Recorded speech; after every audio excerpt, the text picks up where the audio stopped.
ஒரு பொண்ணை ஏமாத்தி அவ கழுத்துல தாலி கட்டிட்டா அவன் புடிச்சு ஆயிடுவானா? உனக்கு வேணா உன் சித்தி மேலேயும் இசைக்கு மேலேயும் நம்பிக்கை இருக்கலாம். ஆனா எனக்கெல்லாம் இல்ல.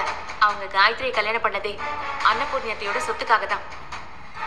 இந்த உண்மையை நான் கூடிய சீக்கிரமே கண்டுபிடிக்கிறேன்.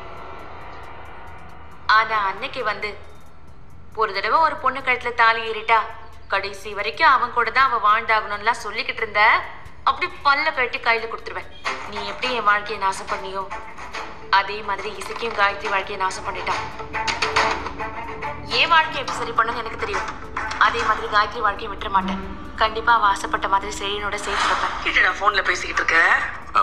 செலியனை கடத்தினாங்கல்ல, அவங்க கிட்ட தான் பேசுவேன். மீதி பணம் செட்டில் பண்ண வேண்டியது இருக்கு. அதான் கேக்குறாங்க. ஏண்டா அது எப்படிடா உனக்கு கிடைக்கிற ஆளுங்க மட்டும் அவ்வளவு முக்கியம் இருக்கானுங்க? செழியெல்லாம் ஒரு ஆளா? அவனை இவனுங்களால கட்டி கூட வைக்க முடியாதா? கட்ட வந்துட்டு ஓடுற வரைக்கும் இவனுங்க என்னடா பண்ணிக்கிட்டு இருந்தானுங்க? முட்டா பசங்க.